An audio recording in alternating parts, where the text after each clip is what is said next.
آپ نے شاید وہ لطیفہ سنا ہے میرا، موبائل میں تو سنا ہی ہوگا کہ ایک شکاری کے جال میں کوا اور کبوتر دونوں پھنس گئے تھے، تو کوا بھی رو رہا تھا اور کبوتر بھی رو رہا تھا، تو کبوتر نے کوے سے کہا چپ، کاؤں کاؤں کاؤں کاؤں کر کے میرا دماغ خراب کر دیا۔ تو کوا بولا تو بھی تو گڈر گو کر کے میرا دماغ خراب کر رہا ہے۔ تو کبوتر بولا میں تو اس لیے رو رہا ہوں کیونکہ میں تو حلال ہوں، شکاری مجھے جال سے نکالے گا اور کاٹ کے کھا جائے گا، مجھے تو کٹنا ہی کٹنا، اس لیے رو رہا ہوں۔ تو کیوں رو رہا بے کوے؟ تو تو حرام ہے، تیرا کیا کرے گا؟ چال ڈالے گا کیا؟ تو 2-4 گھنٹے بعد شکاری آئے گا، ہے کوا پھنس گیا، تجھے نکالے گا اڑا دے گا، تیرا کیا کرے گا؟ تو تو حرام ہے، تو تو شکاری کے کسی کام کا نہیں ہے۔ کوا بولا میں تم سے زیادہ ٹینشن میں ہوں۔ کبوتر نے کہا کیوں؟ کہا یہ جال کسی جاہل کا نہیں ہے، مولوی کا جس میں ہم پھنسے ہوئے ہیں۔ کیا؟ کبوتر نے کہا کیا؟ کہاں؟ تو کہا مولوی کا ہے تو کیا ہوا؟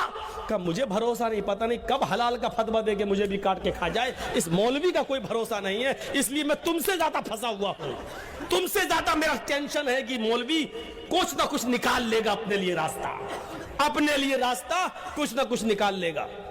ہیں جیسے ایک عورت نے 3 پیر صاحب کی دعوت کر دی، 3 پیروں کی، اب کھچڑی پکائی، پیٹ خراب تھا کیا تھا اللہ جانے، تو بیچ میں گھی ڈال دیا، کھچڑی گرم، گھی پگھل گیا، اب تینوں مولوی چاہنے لگے پیر یہ گھی میرے پاس آ جائے، وہ سوچتا میرے پاس آ جائے، تیسرا سوچتا میرے پاس چلا جائے، تو پہلے پیر نے فوراً انگلی ڈالی کھچڑی میں اور ایسے لائن کھینچ دی اور کہا اللہ فرماتا تجری من تحت الانہار، جنت میں دودھ کی نہر ایسے بہ رہی ہوگی۔ دیکھا جنت میں دودھ کی نہر کیسے بہے گی، کھچڑی میں انگلی ڈال کے اور کھینچ لی اپنی طرف، اور پگھلا ہوا گھی سب اس کی طرف چلا گیا۔ دوسرا کہتا نہیں نہیں نہیں، جنت میں ادھر تو شہد کی نہر بہ رہی ہوگی، دودھ کی نہر ادھر بہ رہی ہوگی۔ اس نے 2 انگلی ڈالی اور کہا کہ تجریان من تحت الانہار، دودھ کی اور شہد کی نہر ادھر بہ رہی ہوگی، اس نے 2 انگلی ڈال کے اپنی طرف کھینچ لیا۔ اب تیسرا دل میں سوچتا کمینے مجھے کیوں مار رہے ہو؟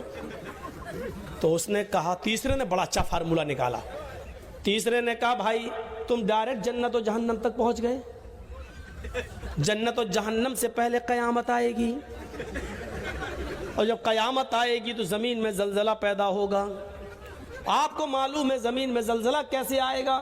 اس نے پوری پلیٹ اٹھائی اور کہا اذا زلزلت الارض زلزالہا، اس نے پوری پلیٹ اٹھا کے کیا کہا؟ اذا زلزلت الارض زلزالہا، جب زمین پوری شدت کے ساتھ ایسے ایسے ایسے ایسے ہلائی جائے گی، گھی چاروں طرف پھیل گیا، کہنے لگا اب کھاؤ، اکیلے لے آ رہے تھے دودھ کی نہر اور شہد کی نہر، تو اپنے لیے راستہ نکال لیا جاتا ہے۔ اللہ کی قسم یہ علماء قوم کا سرمایہ بھی ہیں، اور علماء سے نقصان بھی ہو جاتا ہے، جب غلط راستے پہ لے جائیں کیا کریں؟ بیچاری پبلک کیا کرے، عوام کیا کرے؟ مولانا یہ صحیح کہ وہ صحیح، عوام بیچاری کیا کرے؟ اس لیے علماء کی بہت ذمہ داری ہے کہ اپنی قوم کو صحیح راستے پہ لے جائے۔ مولانا ابوالکلام آزاد نے لکھا تھا کہ ایک عالم جب پھسلتا ہے تو پوری قوم پھسلتی ہے، ایک عالم جب غلطی کرتا ہے تو پوری قوم غلطی کرتی ہے۔